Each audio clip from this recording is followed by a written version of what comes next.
호두 과자를 팔며 평범하게 살아가던 50대 김모 씨에게 악몽이 시작된 건 지난 2015년. 윗집 여성 정모 씨가 다짜고짜 찾아와 자신의 15살 조카를 성폭행했다고 지목하면서부터입니다.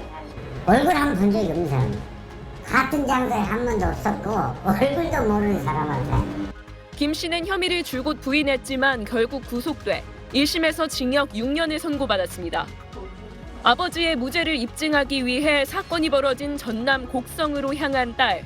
직접 CCTV를 확보하고 성폭행을 당했다는 여성을 만나 진범은 여성의 고모부였고 고모 정 씨가 모든 조작을 주도했다는 자백까지 받아냅니다.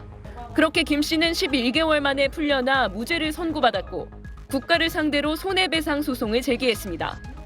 사건 2년 전 정 씨 부부가 전남 한평에서도 같은 수법으로 이웃을 성폭행범으로 몰았던 전력이 있었는데 경찰이 이를 알면서도 수사를 제대로 하지 않았다는 이유에서입니다. 하지만 담당 경찰관 전모 씨는 법정에서 한평 사건을 몰랐다며 알았다면 수사 방향이 달라졌을 거라고 증언했습니다. 이 증언 등으로 김 씨는 패소했는데 최근 항소심 진행 과정에서 당시 경찰이 한평 사건을 인지하고 있었다는 증거가 확보됐습니다.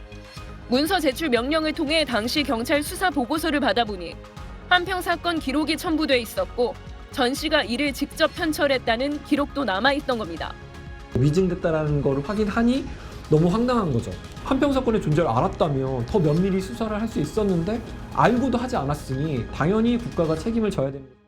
전 씨는 SBS와의 통화에서 오래전 일이라 기억이 나지 않는다며 수사 기록을 다시 보겠다고 말했습니다. 경찰, 검찰, 판사 누구 하나 걸러줄 것 같았어요. 경제적인 피해보다도 좀 국가 배상을 받아서 좀 명예를 회복하고 싶어요. 김 씨 측은 오는 13일 있을 2심 선고 결과를 보고 경찰관 전 씨를 위증 혐의로 고소할 방침입니다. SBS 하정현입니다. 32년 전 경찰의 강압 수사에 허위 자백을 해야 했던 기억은 무죄 선고 뒤에도 잊히지 않습니다. 무죄 판결을 받았다 그래서 뭐 생활의 비트는 달라질 건 없어. 어떤 사람은 그럴 때 뭐 무죄 받고 보상받고 뭐 편히 살지. 자신에게 누명을 씌워 범인으로 몰아넣고 승진한 경찰관은 5명. 일개가 특진하게 되면은 경장에서 경사가 되는 거고. 그러니까 만약에 그 사람은 정년 퇴직을 했다면 경위에서 끝나는 건데 경감하고 경정을 하고 퇴직하잖아요.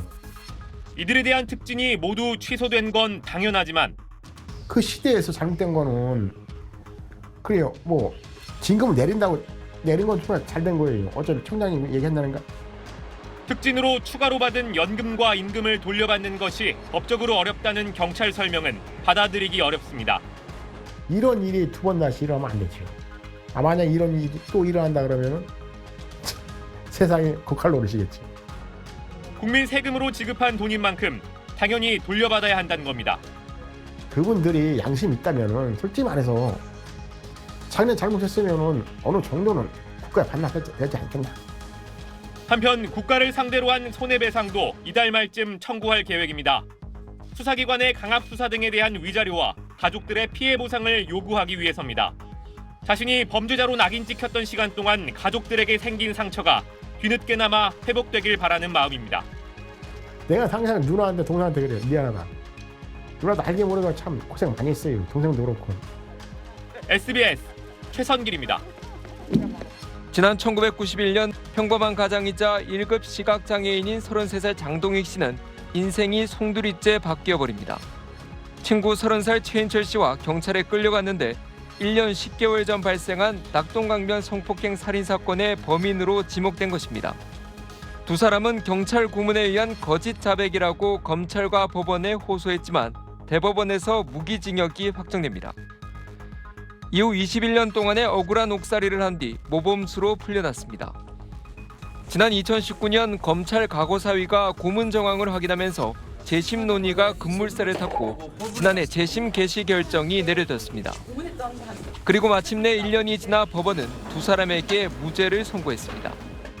재판부는 고문과 가혹행위로 이뤄진 자백은 증거 능력이 없다며 무죄를 선고하고 법원이 인권의 마지막 보루 역할을 수행하지 못했다며 사과했습니다. 집을 나설 때가 33살, 딸은 2살이었습니다. 아내는 29살이었고 나오니까 딸은 24살이 됐고 저는 55세 나왔습니다. 한 며칠 또 잠을 못 잤습니다. 이래 보니까 또 기쁘고 또 이제 누명을 벗었다 생각하니까 무죄를 이끌어낸 재심 전문 박준영 변호사는 고문 경찰관들에 대해 국가 배상을 청구하겠다고 밝혔습니다.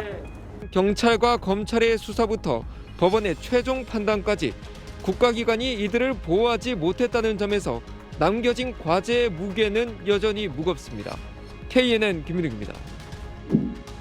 지난 2000년 16살이던 최모 씨는 전북 익산시 약촌 오구리에서 발생한 택시기사 살해 사건 용의자로 지목됐습니다.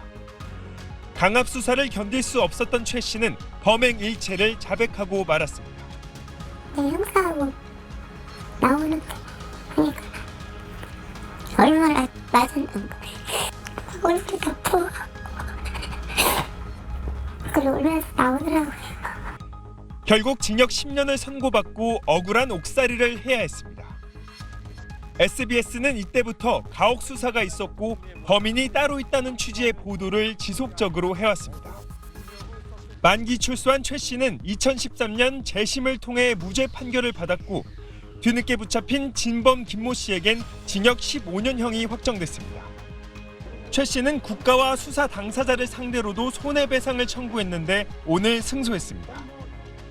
재판부는 국가가 위법한 수사로 무고한 시민에게 돌이킬 수 없는 피해를 입혔다며 국가가 최 씨에게 13억 900여만 원을, 가족들에겐 3억 원을 지급하라고 판결했습니다. 특히 최 씨를 수사하며 가혹 행위를 일삼았던 경찰과 수사를 지휘한 검사도 배상금의 20%를 부담하도록 했습니다. 국가를 상대로 한 소송에서 실제 행위 당사자인 공무원에게 직접 배상 책임을 인정한 건 이례적입니다. 수사 과정에서 좀 더 인권적으로 그리고 진실을 위해 수사하는 어떤 관행이 이렇게 좀 자리 잡게끔 하는데 좀 도움이 되지 않았나라는. 수사지휘 검사 개인의 배상 책임이 인정된 이번 판결에 대해 검찰 측은 항소 여부를 검토하겠다고 밝혔습니다. SBS 정윤식입니다.